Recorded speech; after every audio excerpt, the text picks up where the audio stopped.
Okay, ano na naman to, lahat ng mga EDSA fans na bulabog dahil sa isang bastos na comment. It's a real big question mark sa ating lahat kung sino ba talaga ito. Si Arjun ba or isang basher na gumagamit ng pangalan ni Arjun para lang maipit siya. Pwedeng ganon. Anyways, hi wow life, another video, another share guys, another POV. So ngayon guys, magbibigay lamang tayo ng point of view dito sa isang comment di umano ni Arjun. Yes guys, let's not conclude her yet or judge her because wala pa naman tayong matibay na ebidensya na talagang makapagturo sa kanya na siya talaga ang nag-comment sa comment na yan na bastos. Pero anyways, bago ang lahat, don't forget to support and subscribe Kuya Val Santos Matubang at na Vlog Kalingap Rab at sa lahat ng Team Kalingap. Syempre guys, salamat sa support at pagmamahal nyo sa aming mga reactors. So now, ang comment ni Arjun Kuno ay nga naman, ang bashers di matahimik, TikTok nga ng idol mo, si Viancy kay Ido. So, hindi ko masabi yung isang word na yon dahil bastos. And actually, hindi rin ako makapaniwala na masasabi ni Arjun ito kay Viancy because in the first place, walang kasalanan si Viancy sa kanya. Hindi man siguro nang babash si Viancy sa kanya. At kung naiinis siya sa mga bashers ng mga fanatics, ng mga panatiko ng EDSA, hindi na yon kasalanan ni Viancy because hindi man hawak ni Viancy ang mga kanilang mga cellphone. Diba? May kanya-kanyang isip din sila. At siguro nakitaan talaga nila si RJ ng hindi maganda, kaya talagang hindi maganda ang reply nila, ganon. Ayon.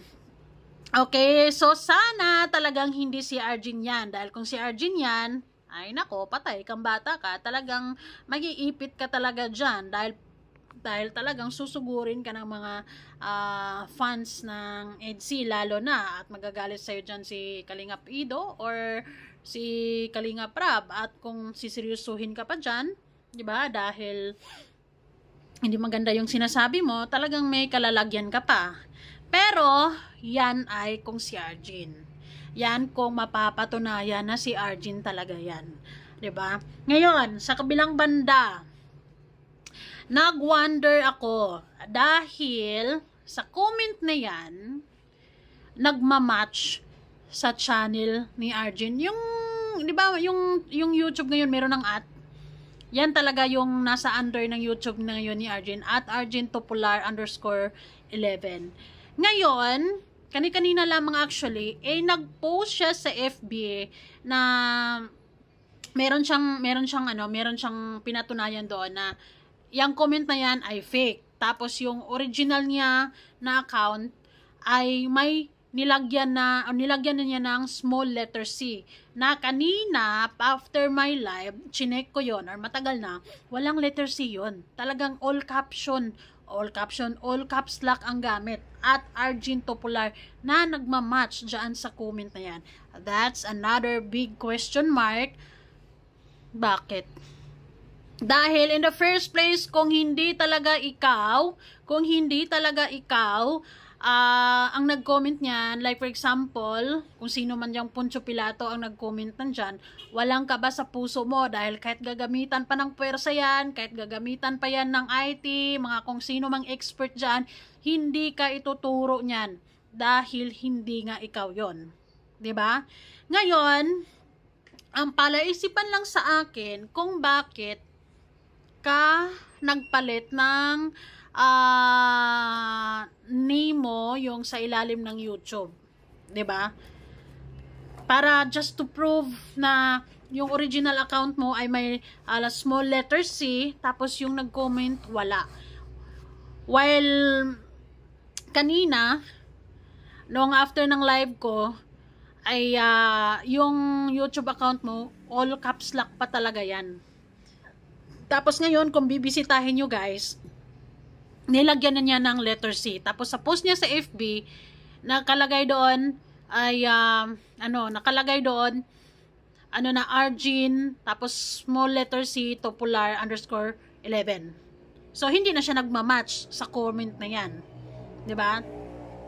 So, yun lang yung palaisipan para sa akin dahil sa totoo lang.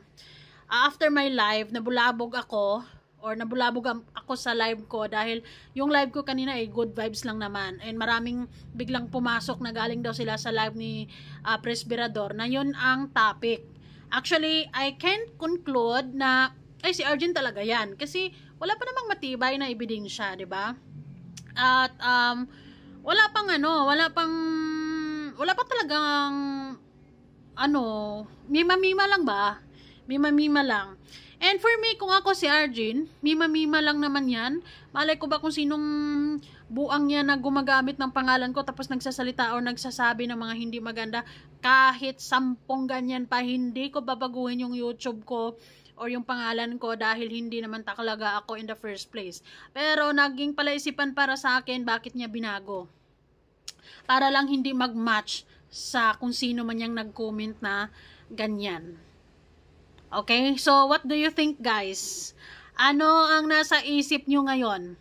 Bakit biglang binago niya ang kanyang sa YouTube, yung email niya, yung at, 'di ba?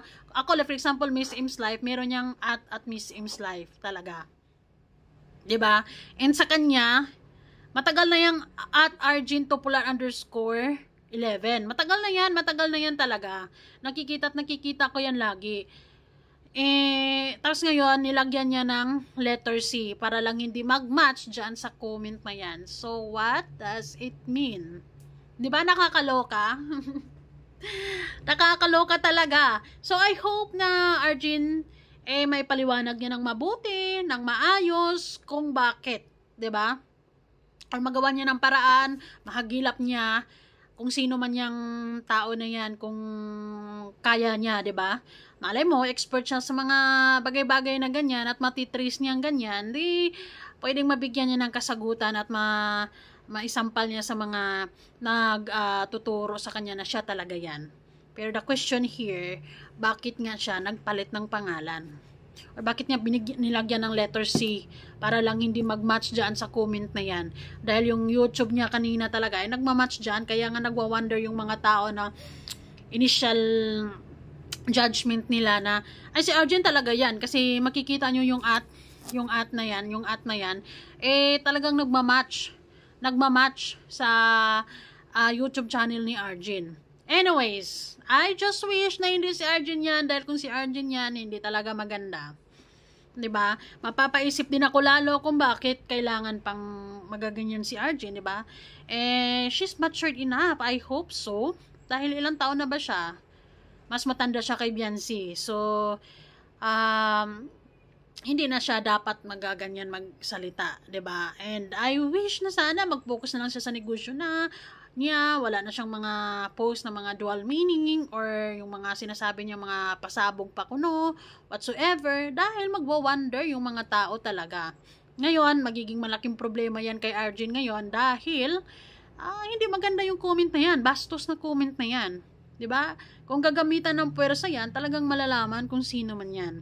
Pero siguro parang si Arjen ay gumagawa daw ng paraan para matukoy kung sino yung taong nasa likod ng Arjen Topular na yan na nagko-comment ng ganyan, 'di ba? So hopefully she can give us an answer kasi para sa ikakatahimik ng lahat, 'di ba? Dahil ngayon, magulo lalo dahil nagpapalit-palit ka pa kasi ng pangalan. Kung hindi yun man ikaw in the first place, wala kang dapat ipaliwanag, hindi ka dapat kabahan, wala kang dapat palitan, wala kang dapat gawin na kung ano man, dahil kahit gamitan pa ng puwersa at kung sino man dyan, itrace nila yan, ay hindi, relax ka lang, dahil in the first place, hindi naman ikaw talaga, di ba? Pero, bakit ka nga nagpalit? Yan ang tanong ngayon. Pero, anyways, sana hindi na yan maulit or ayun, there's always consequences. Mahaharap naman siya sa matinding bashing kapag napatunayan na si Arjen talaga yan. Hopefully she's not, 'di ba? Kasi hindi ko rin in-expect si Arjen na umabot or humantong sa ganyan. Nakakaloka yan. Thank you, and kayo mag-comment down below.